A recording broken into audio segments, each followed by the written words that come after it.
So now that we've talked about banking in general and different banking accounts that you can have and how there's a little bit of interest sometimes in, let's say, a savings account.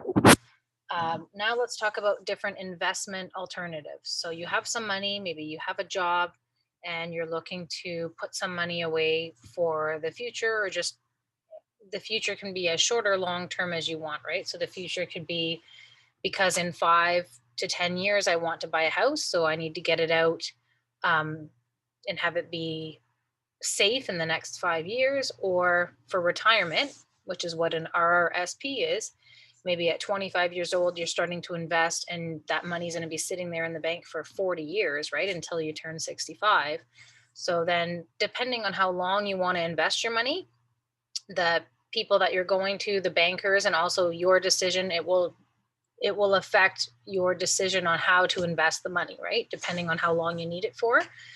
Um, so if you need it in a shorter amount of time, you don't want to invest it in anything that's too risky. So if you've ever heard of stocks before, or that's kind of part of mutual funds. So mutual funds is basically you're investing in, I guess the best way to explain it would be, let's say, different companies or different assets that you're investing in, and they're all labeled different types of risk.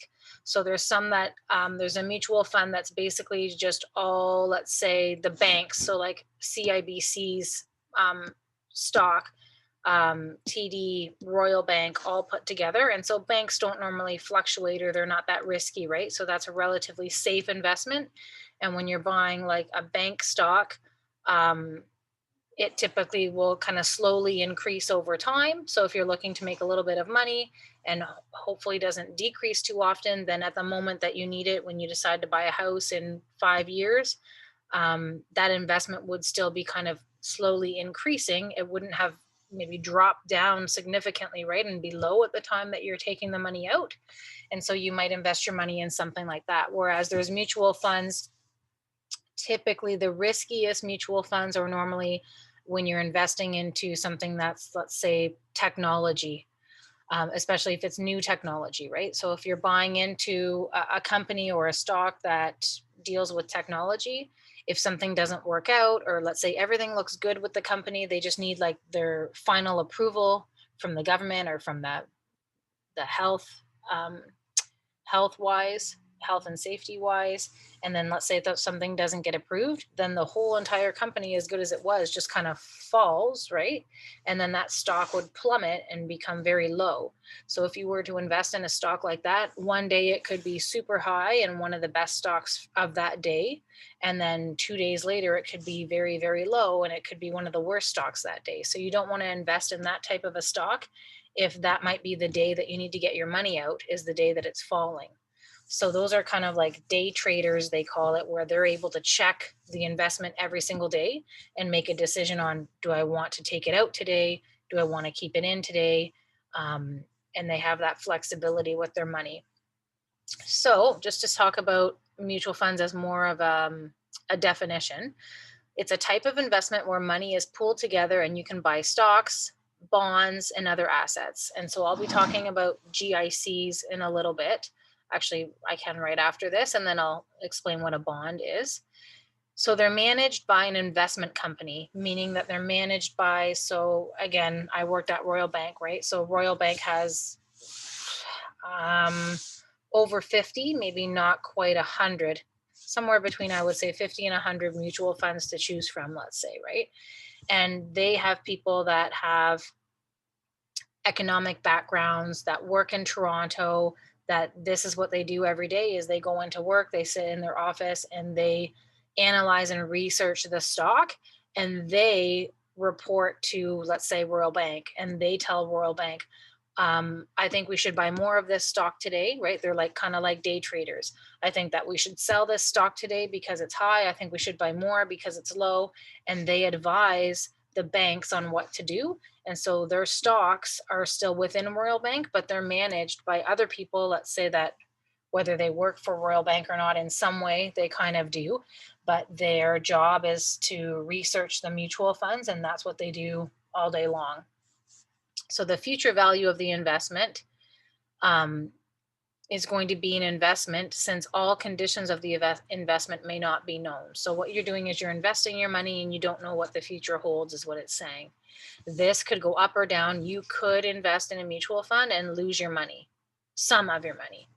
You could lose technically all your money, but more than likely you would just be losing some of your money, right? When the stock goes down. And then more so, I would say for your age now, like high school, having a job, entering into university. Have you ever heard of what a GIC is? So GIC stands for Guaranteed Investment Certificate, which is somewhat similar to a bond. So that G part, the guaranteed word, is the important part. So that's just where, okay, I want to invest my money, kind of like some of the questions that we've been doing. I have $2,000 saved up. I'm not going to university for another 2 years. I can bring that $2,000 into the bank, and you would do this at a bank and say, I want to put my money into a GIC. And they say, okay, the money sits there, and you can decide, it kind of gets locked in. So you say it's a 2-year term. You're not allowed to touch it for 2 years. And because you're letting the money sit there for 2 years, the bank will give you, the interest rate changes depending on the economy, right? Interest rate changes all the time, let's say month to month. But let's just say right now something like 4%. And so we'll give you 4% at the end of that 2 years, and then you'll make money on your money, right? So that's what a GIC is, but it's guaranteed. It's not going to fluctuate and go up and down. Before you even start, when you sign the paperwork, you know exactly how much money you'll be getting at the end. So a lot of people, definitely when you have school money that you need for tuition in school, you don't want to be playing around with that money, right? That's money that you need, and you need in a short term, right? 2 years is a short term plan. Something like a GIC would be perfect for you to invest in. And a bond is the same kind of thing, but it's through the government instead of being through the bank. So the government issues a bond, like a piece of paper, a certificate, and same thing. If you give us money, especially bonds were really popular back when, let's say, Canadian and US governments were involved in wars, right? So they were spending all of their money on war. They needed to get some money back. So they asked the people living in their country to give them money. And in return, they promised them a bit of interest. And that was a bond. So you have a 1-year piece of paper bond or a 2-year bond. And at the end of 2 years, you can cash your bond back in and you would make money on it. And the government, in the meantime, has been able to use your money to pay off its debt and save interest on their end. And then there's what's called an RRSP, which is a registered retirement savings plan. And hopefully you probably heard of that. That's probably the most popular one that people talk about. And that one is a type of investment that will provide income after retirement. So basically you're going to be saving and saving and saving into this account until you turn 65. And then when you turn 65, you're going to be taking money out. And another benefit of investing, putting money into, like, basically every month the bank would just take money out of your account, right? Let's say after you get paid, after your payday, it might be scheduled, whatever, depending on how old you are. Again, 50, 100, 200, 400, however much comes out every month or every paycheck, and gets put into this separate RRSP, and it gets saved for retirement. And money that's deposited into an RRSP is tax-free. So you don't pay tax on it. So you know how we have to pay taxes every year and we go do our taxes? Whatever money we put into our RRSP comes off of our income, and we don't have to pay tax on that. So that's another benefit and kind of an incentive for people to invest in their future, because the government is saying when you turn 65, they're not really giving you enough money to live off of anymore, right? And that might be less even by the time I retire or by the time you retire.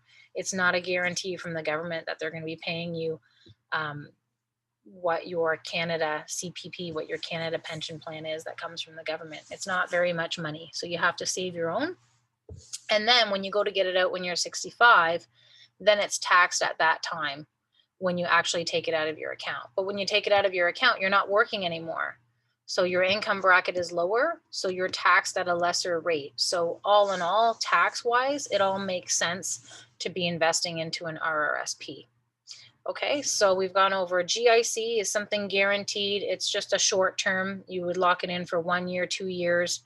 Maybe some people go 3 or 5 years, but it's more short term. And RRSP is long term. And it's beneficial to start saving into that account when you're young. Like now when you're 20 and you have a part-time job, or 25 somewhere early, even if it's like pretty much you can afford $25 a month probably, right? If you have even a part-time job that's steady. So honestly, open up an RRSP and start saving $25 a month. Because now that you've seen how compound interest works, right? Exponential growth, it just keeps growing and growing, and that interest keeps building on each other. So if you have 40 years of it sitting in the account versus sometimes maybe when people turn 40, then they start thinking about it. Well, then it's been growing for 25 years, right? From 40 to 65 instead of 40 years. So think of how much more it would grow if it was sitting for 40 years as opposed to 25 years. And then all in all, you don't have to invest as much, like bigger chunks when you're 40, because you've already been saving for 15 years before that. So that would be my suggestion anyways. So let's look at an example here. Let's do some math. So let's say the future value, so that would be our A value, right? Of a, sorry, I'm just getting my drawing pen here. The future value of a $2,000 investment in a fund, so like in a mutual fund, and also the mutual fund every year they put out like worksheets and booklets and they tell you how that mutual fund is doing. So they would say, okay, on average, this mutual fund has been growing at 6.7% per year over 4 years, compounded annually. There is a 2% management fee. So what that means is this is usually the case, I would say pretty much always the case, that when you go to the bank and you invest into a mutual fund or into an RRSP or anything that's not, I don't think they do it with a GIC, but actually I'm not sure. They charge you fees for doing that. And even if you did it online, if you're aware, you know, there's online stocks you can buy and you can do it all yourself. When you buy and sell, they charge you a fee. So whether it's a $10 fee to buy it and a $10 fee to sell it, or $20 or $25 or a percent, you kind of can't get away from that. They all charge you fees. So let's find out what the future value would be if I put in $2,000 into an investment. So sorry, that's the P value. I missed the first word there. Find the future value. So it wants us to figure out A. So let me just grab my pen.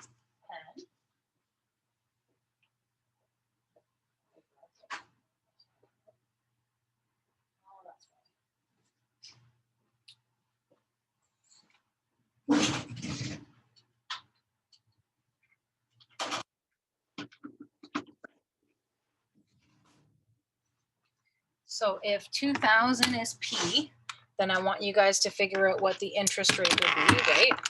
So what is 6.7% as a decimal? You know how to do that.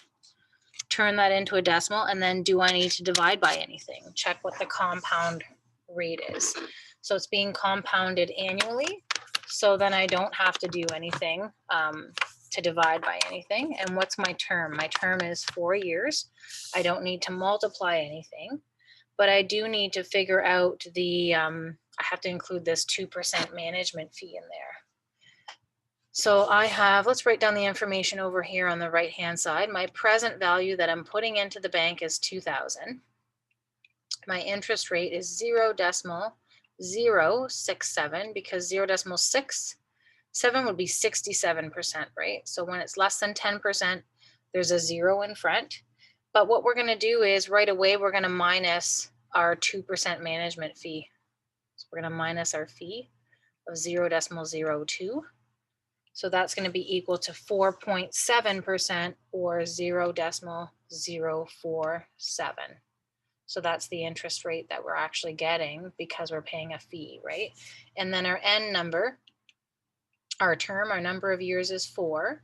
And I didn't divide by anything here, right? Because I'm compounded annually, so I don't multiply by anything, just like we said. So let's get our formula.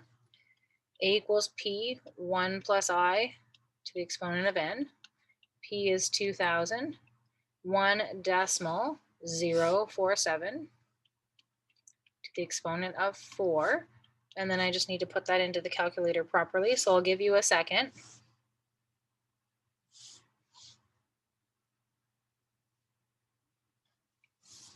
And what are you getting? I have $2,403.35. So again, we always want to answer definitely a question like this, kind of a word problem with a therefore statement to tell me that I understand what this number is and that I know that it's money. I have to put a dollar sign. So find the future value. So therefore, the future value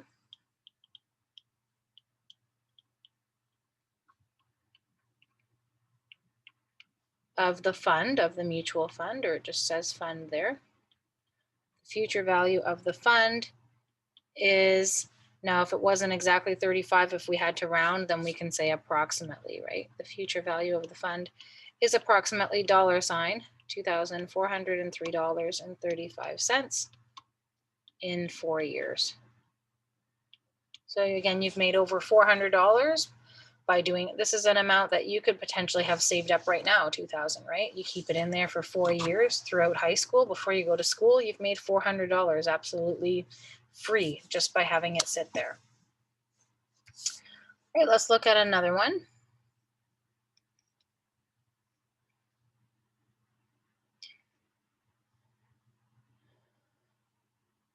Find the future value again. So find the A value of a $2,150 investment in a fund with an annual rate of return of negative 2.6% after 3 years. So obviously we wouldn't have wanted to invest in this if we knew that it was negative, going down and decreasing by 2.6%, but it could be we put it in the investment, right? And then 3 years later, it turned out being like this, and we didn't know that. Assume the investment has a 1.5% management fee, right? And that interest is compounded annually again. So we have a 1.5% fee. I'm already negative as it is. My term is 3 years, and this is my P. So let's write down what we know. P is $2,150. I is, unfortunately, negative 2.6%, which would be negative 0.026. And I'm going to subtract 0.015, right? 1.5%, which is going to be negative 4.1%. 2.6 plus 1.5 is 4.1. So negative 0.041. And then my N, right, is 3. My term was 3 years, and it's compounded annually, so just times it by 1, right? You don't multiply it by anything. And write out our formula again. A equals P, 1 plus I to the exponent of N. So I'd like you to pause it, or we will pause it in class, and plug in the values yourself, and then we'll go over, come back and double check if your answer is correct. So we have 2150, 1 decimal, that would be, sorry, negative. Oh, here, 1 sec, let's erase this, because we would have 1, right, plus the interest rate. So plus, so here, like 1 plus the interest rate is negative this time to the exponent of 3, but 1, this is just like on a number line, 1 plus a negative number means I'm moving to the left. So if I take 1, subtract that answer on my calculator, I get 0.959 to the exponent of 3. And then it's just a matter of doing the exponent first, right, for BEDMAS, and then multiplying second. And I get $1,896.24. So again, therefore, it's talking about the fund, investing in a fund. The fund is worth, oops, I forgot to write fund. Therefore, the fund is worth, you don't have to write approximately, you can, $1,896.24 in 3 years. That's how much your money in that fund would be worth. Calculate the total loss. Again, sometimes that happens realistically. So the total loss would be my original amount, right? My present value minus my A amount, or P minus A. So your amount that you put in was $2,150, and you're going to subtract 1896, 694, 24, and that is going to be equal to $253.76. So again, do you know what that means? I went to the bank, let's say, gave the bank $2,150, and in 3 years they gave me back $1,896. So I didn't even get back the whole amount that I put in. I'm out, right? My loss on the investment out of my pocket. So therefore, the loss was $253.76. So you're out of pocket that amount. You didn't benefit at all from investing. And that's just to say here, you know, mutual funds can be risky. Not to say that you shouldn't do it, but again, there could probably be even 1,000, but there's hundreds of different mutual funds to choose from, right? There might be, like I said, less than 100 at one bank, but if you do it online or other banks, if you add up what every single bank has all together, yeah, there would be probably 1,000 different mutual funds to choose from and all the different companies out there. So you can pick ones that are, again, very safe, kind of a medium amount of risk, and then very, very risky. So depending on how risk tolerant you are and your timeline and what you need the money for. If it's, oh, I've got $500, I just want to put it in the market and play with it. And if I lose that $500 or if I lose $100 of it, I'm still going to be able to pay off my mortgage and it's just extra fun money, then you can invest it in whatever you want. And then maybe you do want to take a chance at investing in a tech company, because what if it goes well? And if it doesn't go well, it's just kind of like playing cards, right? Like, oh, well, maybe I win, maybe I lose. But if you have $5,000 and you need that money to buy a house and you want to invest it just to make a little bit more money, then you want to be picking a very safe mutual fund. So let's give some of these a try out of the textbook.